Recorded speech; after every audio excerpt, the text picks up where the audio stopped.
Greetings and welcome to the face reading secrets of the people in the news. I want to remind you, if you're interested in being notified every time I post a video or an audio, please click subscribe on your screen. Since it is an election season, I will talk today about yet another politician, Ted Cruz. Last week I spoke about Bernie Sanders, and I told you that the guy had more facial expressions I've ever seen. Well, Senator Cruz is number 2. The difference is when Bernie's face is changing, it's in response to what he feels at the moment. Ted's faces are all what they literally mean, the masks. So let's look at the mask. Mask number 1. I am love and care embodied in a human form. Mask number 2. I am compassion and acceptance. Mask 3. You don't believe me? I will come up with something else. Mask 4. Don't bullshit the bullshitter. I can see right through you.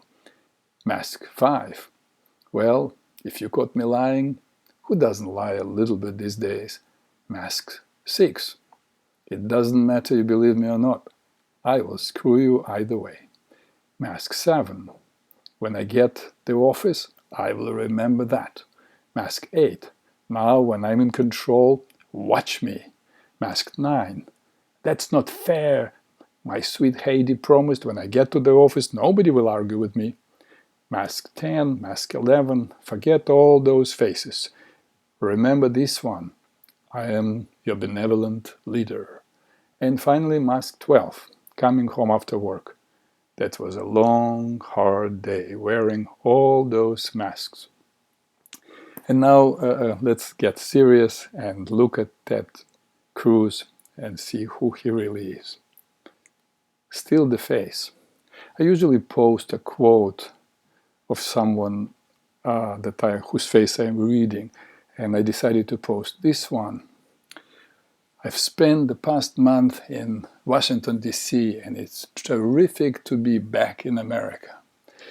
It sounds humorous and sharp and critical of all those politicians. The only thing is, Mr. Senator, you're one of them. What is it being a senator if not being a politician?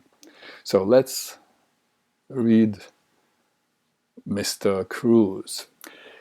He is, of course, Mars. Those of you who studied with me for a while see it clearly, the square, the rectangular face. They are most action-oriented.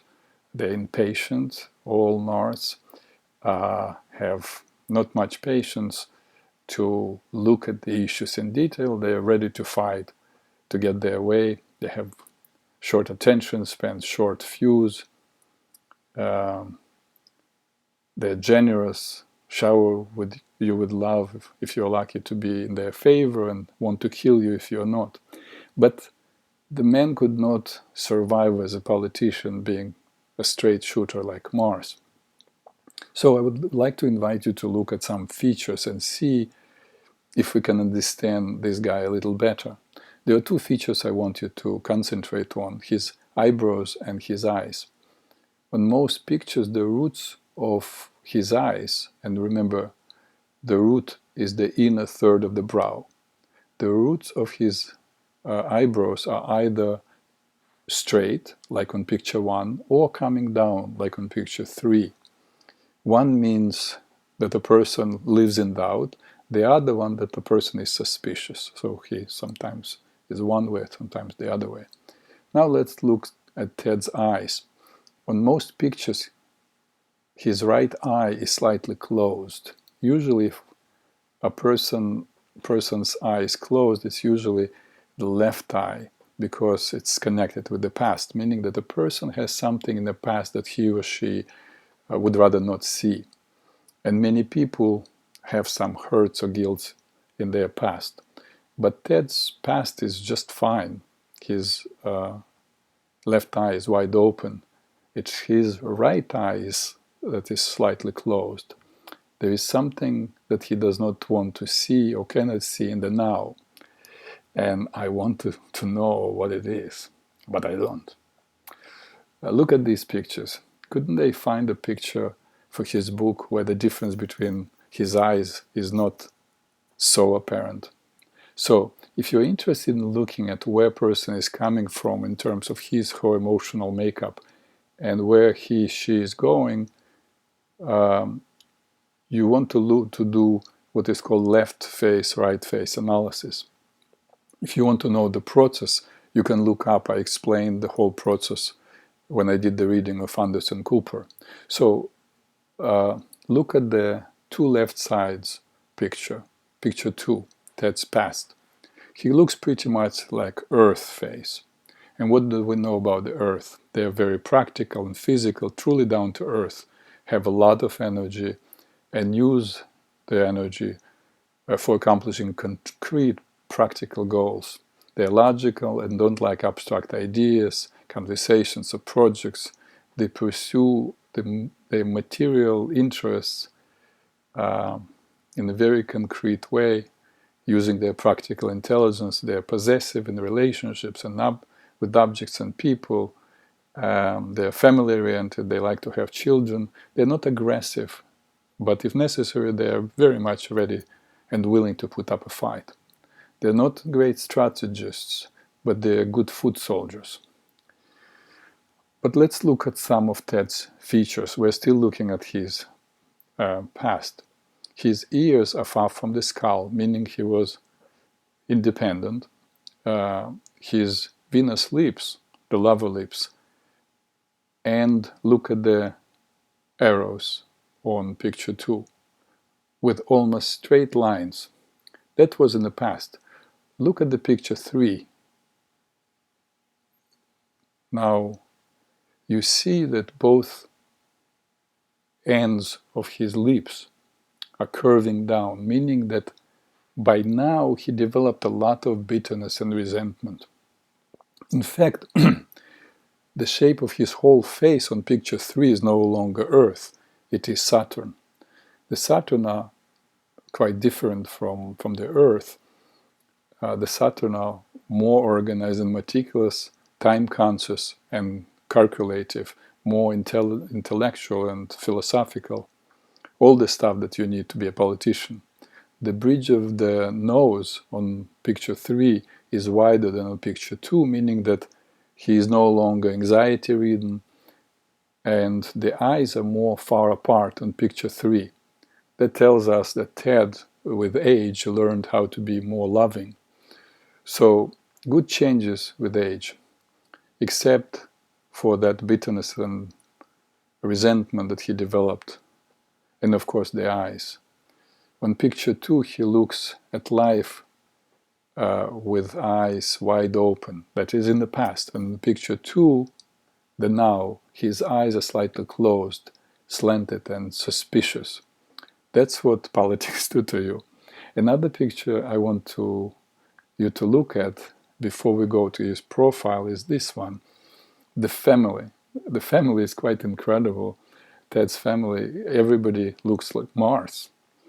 How do you survive in the family with everyone having this fighting spirit? Probably it's thanks to Ph.D, who is also Mars, but with a Venus forehead, meaning that she always looks for ways to reconcile, to make peace, though herself is very capable to put up a good fight. So let's look now at Ted's profile, that is his temperament, the characteristics with which he arrived into this world, and characteristics that are truly running his life underneath the mask.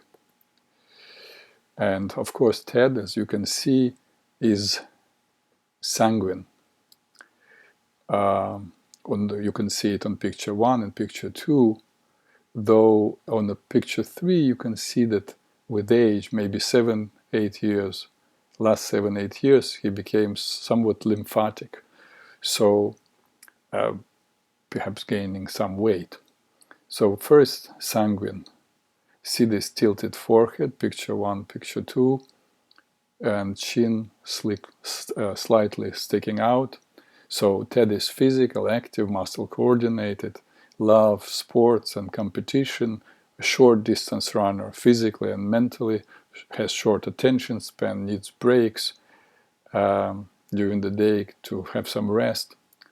Sanguines are territorial, acquisitive, they're generous, have short temper, excuse me, they get easily bored, great communicators, and fun to be with. But remember, Ted lately acquired some qualities of lymphatic, which really is good for him. Lymphatics are physical long-distance runners, so he developed some endurance. I don't know if it's physical endurance, but mental for sure. They're long-term planners, orderly. They don't like physical exercise. They're digestive, so consume a lot of information, a lot of pain also, and are able to store it and hold grudge as well. They're self-sufficient, the least discouraged of all temperaments. They're tolerant, accepting, good companions, and moral, and often become visionaries. With all that, as I said so many times in previous readings, these are all qualities. But beyond qualities are the moral choices that people make in utilizing those qualities. What choices Ted is making, I leave it to your judgment. For now, thank you for being with me, and talk to you next week.